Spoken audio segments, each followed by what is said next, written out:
Hey guys, Bob Moses here, and today we are playing San Andreas Multiplayer on the Welcome to Los Santos 2 server.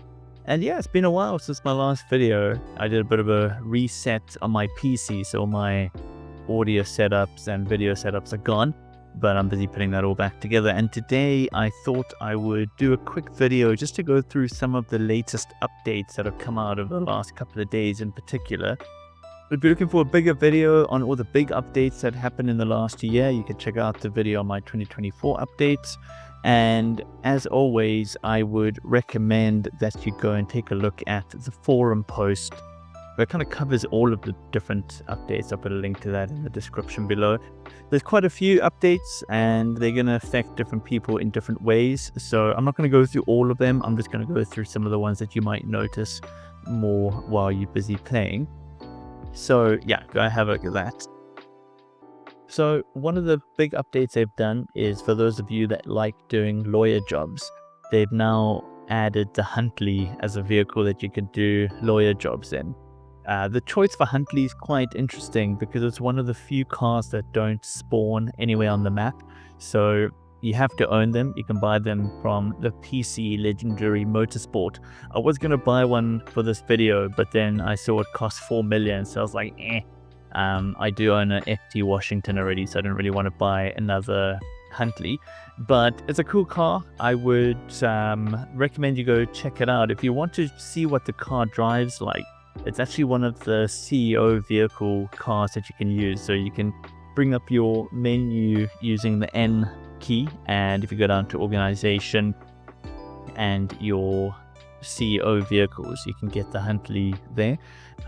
Yeah, so like a 4-wheel drive. It's quite cool. It's not a bad car. It's quite expensive, obviously, but it's a nice car to use.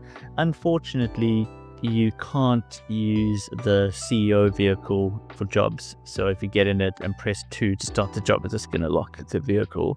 Unfortunately, I had the CEO busy threatening on me, thinking I'm trying to kill him.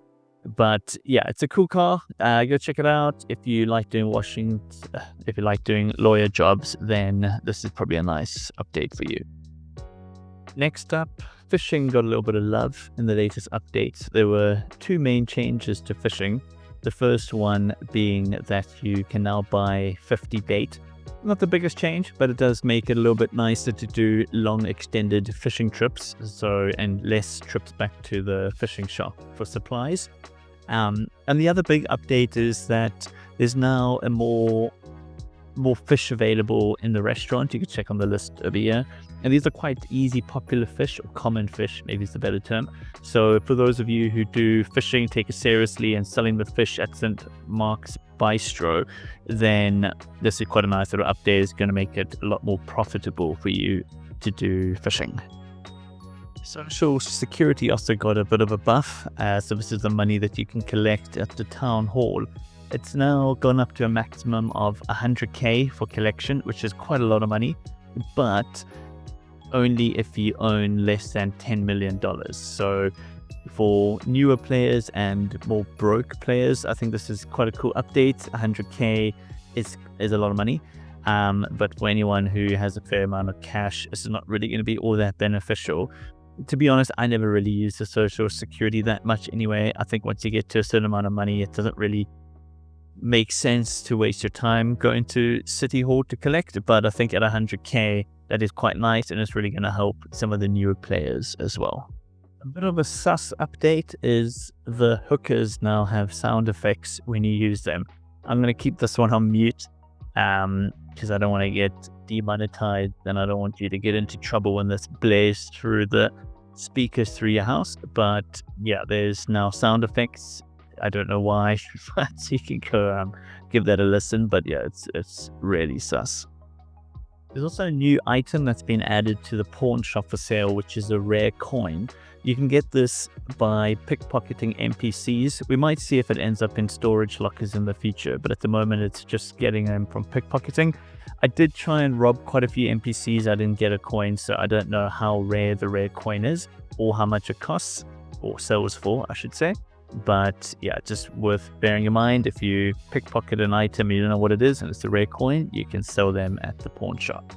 And then one that's more relevant to me than anyone else probably is a slight change to drug wars. You can check out my video on drug wars if you want to find out a bit more about it. And that is on how drug raids happen. So in the past, you'd be able to start a drug raid, and if the people you had to kill were too far away, like in this case, it's all the way out in San Fierro, you could go back, or you could leave the mission and then go and restart it, and the NPCs would spawn somewhere else. So you just kind of span that over and over until you got one that was close by. Apparently in the update, that's been removed, but when I tried it, as you can see on the video, it did actually change the location. So I suppose that's a bug that's going to get fixed, but just bear that in mind, that the drug raids are going to be changing how people spawn in after a mission cancel. And on to what I think everyone will agree is the biggest change, and that is the mandatory addition of fuel or petrol or gas. So if you could see on my screen down on the bottom right, there's now a yellow bar. That is for your fuel indicator. Now, fuel's actually been around for a long time, but it wasn't enabled by default. You had to enable that, and most people didn't use it because it was just a hassle and it was a bit of a disadvantage to anyone who used it. But now everybody has to use fuel, so it's not a disadvantage anymore because everyone has it, but it is still a hassle because now you need to put fuel in your vehicle. There are some vehicles that don't require fuel, so helicopters and boats being one of them, but also the Hydra, which is the Vortex, which is quite interesting. So you could get a hovercraft and go around. Bicycles will be the same. So there are going to be ways to get around it for those of you who absolutely don't want to use the fuel. For the rest of us that want to use vehicles, you're going to have to refuel your car when that yellow bar gets to the bottom or gets too low. I don't think it's that big of an issue, actually. The range of a petrol tank is 500 kilometers, which is actually pretty far. I did 5 trucker jobs earlier and the fuel gauge barely moved. So it's not like you're going to have to keep stopping to put petrol in the car. I think it's all good in that regard. But when you respawn your vehicles, the petrol gauge or the fuel gauge is still low. So you are going to have to refuel eventually. If you use car info, you'll be able to see, you can bring up the menu and you'll be able to see what your fuel is on currently. And then obviously when it gets too low, you're going to have to fill it up. It's also kind of changed the way that you fill up fuel from the station. In the past, you would just drive up and it would refill. Now you need to go up to the pump and press Alt like you would make for Molotov cocktails, and then you can fill up the tank. It's very quick. It's pretty cheap as well. I think the maximum cost of a completely empty tank is 8K, but you can also fill up a jerry can, which you can carry around in your inventory, which is pretty useful. So as long as you have a jerry can with you, you don't have to worry about breaking down in the middle of nowhere with no fuel. And the way to use the jerry can is you just go up to a car and then you use your inventory, scroll down and press the jerry can. I think people aren't going to moan about the update, but I really don't think it's that big of a deal. 500 kilometers is a long distance per fuel tank. I think really the biggest disadvantage you're going to have is the stolen vehicles. So the NPC cars that you can find on the side of the road, they have varying amounts of fuel. So you're going to need to be careful there that you don't steal a car in the middle of Angel Pine that has very little fuel, so you might want to watch out for that. But other than that, I think it's really all good. Nothing really to worry about. One thing that might be good to know though is that you can also refuel your car from the mechanic. I think you can only do it when the car is completely empty though, so don't quote me on that, but that's what I think I read. So yeah, you can bring up your mechanic and do it like that. And yeah, until next time, it's going to be Bob Moses signing out for SAMP Stories. I hope to do another live stream pretty soon. And yeah, let me know down in the comments what you think of the update. And yeah, chat soon, guys. See ya.